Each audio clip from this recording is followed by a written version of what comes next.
My fiancée said, "It was a kiss. Stop overreacting." I replied, "It's over."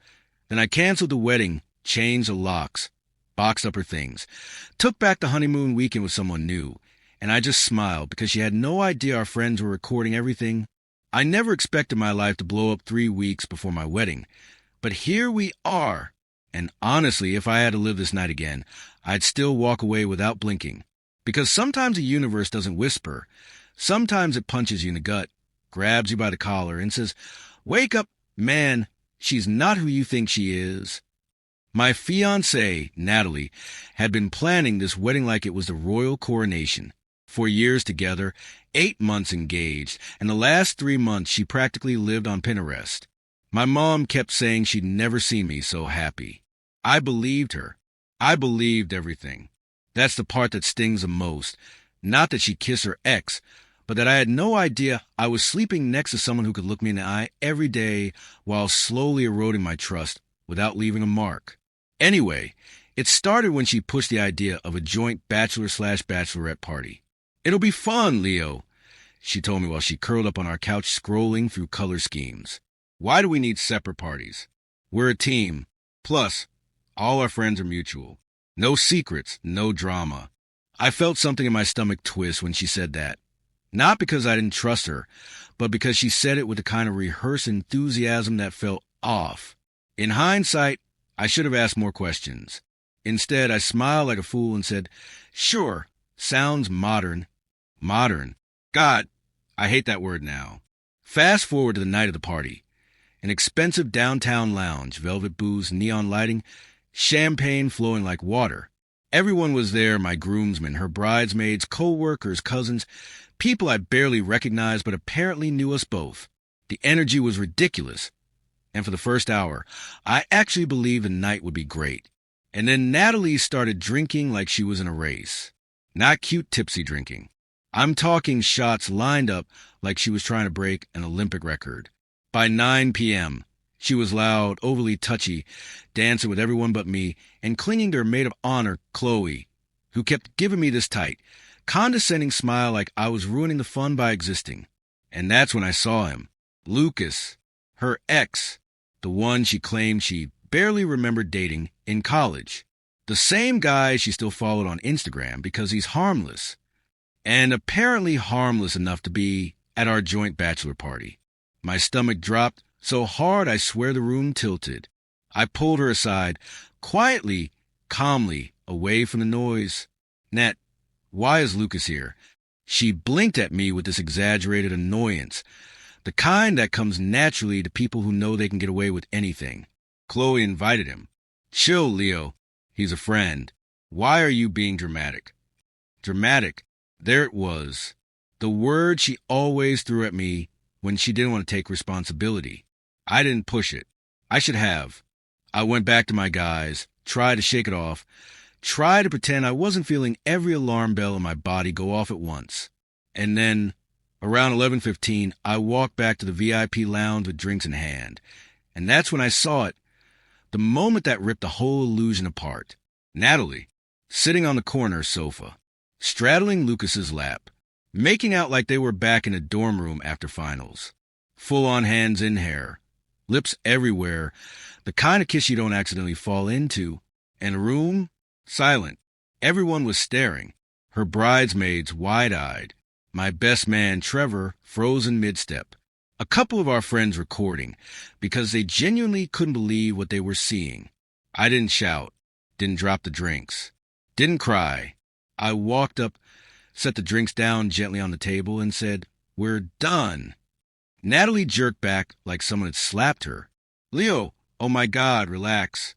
It was a kiss." "Yeah," I said, and this is me walking away. She stood up, stumbling in those stupid gold heels she spent 3 hours picking out. "You're seriously ending our relationship over one kiss?" "No," I said, "I'm ending it because of who you've shown me you are." And I left. No drama. No scene. I just walked out, requested an Uber, and went home to the apartment I paid for. She called me 12 times before I even made it to the parking lot. I ignored every call. When I got home, I poured a bourbon, sat on the couch, and didn't cry. Not because I wasn't hurt, but because something inside me felt disturbingly calm, like my mind had finally caught up to everything it had been trying to warn me about for months. The next morning was chaos. 50 missed calls, dozens of texts. Her emotional roller coaster laid out in time stamps. Apology, panic, guilt, blaming me, then apology again. She showed up at my door around 7 a.m., pounding, crying, demanding to talk. I didn't open the door. Not once. Instead, I spent the day calling every vendor to cancel the wedding. Lost thousands. Didn't care. Called a locksmith. Changed the locks. Packed every single one of her belongings, her dresses, her makeup, her sentimental crap she swore she couldn't live without, into neat boxes. Texted Chloe, "Come get her things today. I won't be home." Then I sent a very simple message to all 140 guests. The wedding schedule for November 5th has been canceled. Thank you for understanding. The explosion that followed, unreal. Her mom called my dad. Her dad called my work. Chloe called from 7 different numbers. Some bridesmaids blamed me. Others messaged saying they were horrified and she'd embarrass herself. And Lucas? He ghosted her immediately because, shocker, he had a girlfriend who saw the videos. Apparently, that girlfriend confronted Natalie in a bar later, and the whole thing turned into a screaming match. Meanwhile, I cut everyone off and started therapy. Worked like a man possessed. Got promoted. Moved into a new apartment across town. And somewhere in the middle of rebuilding my life, I started talking to someone I never expected, Jolie, one of the bridesmaids who messaged me after the kiss. She was always kind, always honest, and unlike the others, she didn't try to excuse what Natalie did. We started with harmless check-ins, small jokes, restaurant recommendations. It grew, slowly, naturally, gently. The first time we grabbed coffee, I realized I was smiling without forcing myself to. The first time she asked if I ever truly loved Natalie, I realized I hadn't. Not the real her, anyway. 3 months after the canceled wedding, Jolie and I officially started dating. Quietly. No posts. No announcements. And I've never felt more peace. Natalie tried everything. Emails about trauma and therapy. Phone calls from new numbers. Guilt trips from her mom. I ignored them all. Every last one. The real breaking point came 5 months later at a friend's engagement party. Jolie and I walked in together, happy, comfortable. And then I saw Natalie across the room. She looked thinner, tired, like she hadn't slept in weeks. When she realized Jolie and I were together, her face drained of color. She eventually approached me at the bar, shaking, voice trembling. "Leo, please. Just 5 minutes." "No," I said, calm, firm. "There's nothing left to talk about." She tried everything, nostalgia, crying, whispering about second chances. Then desperation. "Are you really with her?" "Yes." "After everything we had, after one mistake?" "You didn't make one mistake," I said. "You showed me who you were."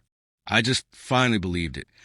And then, when she realized she couldn't pull me back, her face twisted into something ugly. "You know what? You weren't even that great. I settled for you. Lucas was better anyway." I swear I almost laughed. "There you are," I said. "The real you. Thanks for the reminder." Jolie returned, handed me my drink, and Natalie's eyes filled with this furious, helpless anger before she stormed off.